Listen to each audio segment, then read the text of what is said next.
This is a picture of my friend and I when we were in university. I'm going to call her Sarah. We did everything together. We graduated from the same high school, we went to the same university, we roomed together, and we were basically inseparable. And one day I got a phone call that changed all of that.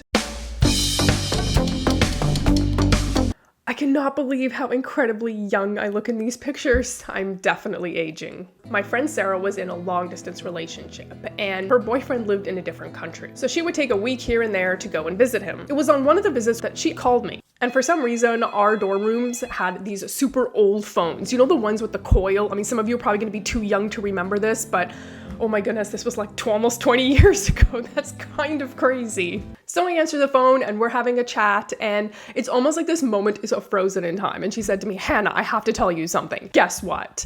I'm pregnant." And I was like, okay. And I just wasn't exactly sure what to say. So I said to her, like, is this a good thing? Is this not a good thing? She's like, it's a really good thing. I'm really excited that I'm having a baby. Of course, I was a little bit shocked. Thousands of people have done it.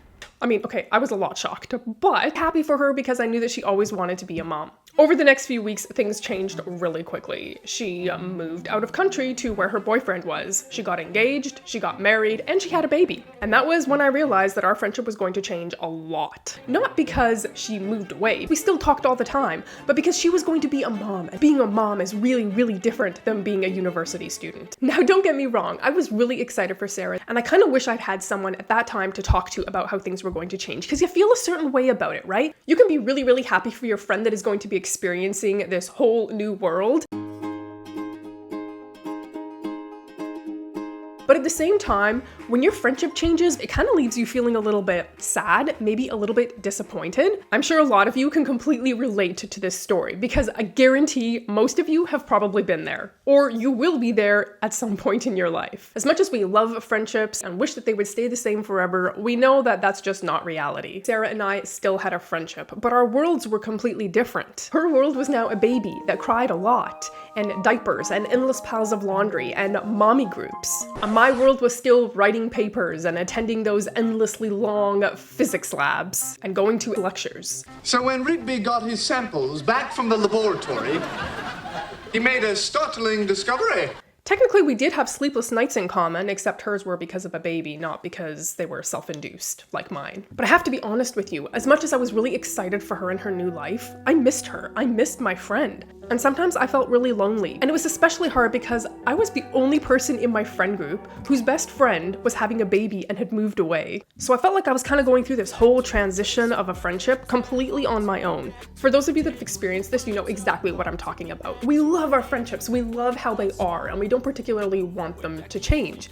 But inevitably, they do change because having babies is part of most people's life. And once you become a parent, your number one job is going to be to take care of your kids, obviously. Your friendships do take a little bit of a backseat to that, and I completely understand that. But at the same time, we still get to talk about it being kind of hard, and sometimes it honestly kind of sucks. Even if people think that that's really selfish, it's normal human emotion to feel disappointed and sad when things change and they're completely out of your control. I wasn't ready for it. I was ready for my friends to have kids maybe, you know, late 20s, but not early 20s. And while it's definitely not up to me when my friends decide to have kids, there's still a transition that can be a little bit difficult to work through. Besides the feeling sad and disappointed part, I think sometimes we just feel left out. It's almost like people forget that you had a friendship. You don't really hear from the parent that much. Sometimes it might be months or an entire year before you actually get to have a regular, normal, sit-down conversation like the kind that you used to have before the baby came. And because we know that our mom friends need time to embrace this new lifestyle that they are now living,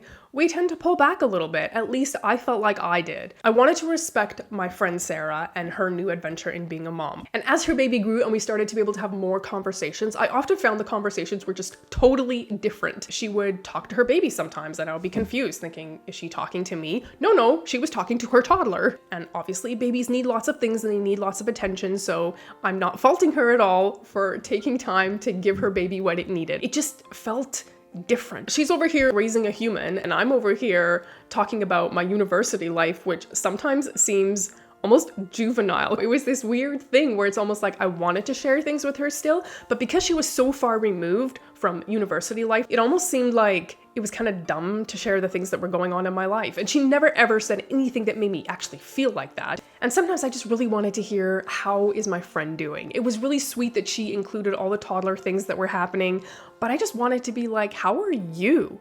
How are you feeling about being a mom? How are you doing? I want to share with you a few of the things that I learned along the way in this transitional period in my life. I had to just be really patient through this phase where everything changed and where I just sometimes didn't get to hear from my friend.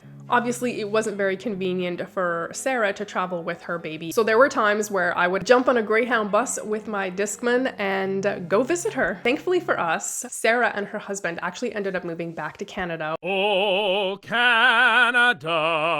Even once she moved back here with her family, things weren't exactly the same. She had 3 small kids at this point. There were times where I was ready to hang out and do the thing, and she was just like, I can't. I'm too tired. The good thing about friendships, though, is that you can ask. Couldn't always wait for my friend to be the one to initiate, because sometimes she just didn't, or maybe she didn't think about it, or maybe she didn't realize how much time had actually gone by since we hung out.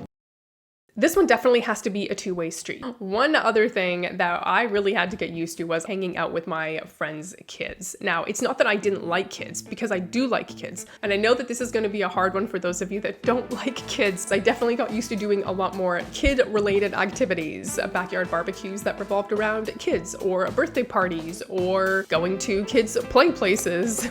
That's definitely my least favorite. Now, I will say I had my limits. I am not going to hang out at Chuck E. Cheese. I'm sorry, I cannot do it. I've been a couple of times. It's way too germy and way too loud. People love the rat. There were times where I would say to my friend, hey, how about just you and I hang out? And more often than not, my friends would be like, yeah, I totally want a break from the kids. Let dad watch the kids and I'm coming out with you. And I'd be like, yes. As the kids get older, you know what happens? The parents want to get away from the kids more often. That's totally what I figured out. Now, all of my friends basically have kids, and their kids are like in the teen years. And when you get together, those conversations are great because they're like, I don't want to talk about my kids. I just want to talk about like other things in life. At least that's been my experience. Some of my friends I've stayed really close to in spite of the fact that they've had kids. And with some of my other friends, things really changed when they had kids. We're still friends, but there's definitely a distance between us. Sometimes things just don't come back together again. One thing that I really learned, I needed to have friends outside of just my mom friends. It can be really hard to find child-free people because I feel like as the years pass, more and more people have kids. As most of my friends started having babies, I was actually actively looking for people who were child-free because I wanted to have some child-free friendships.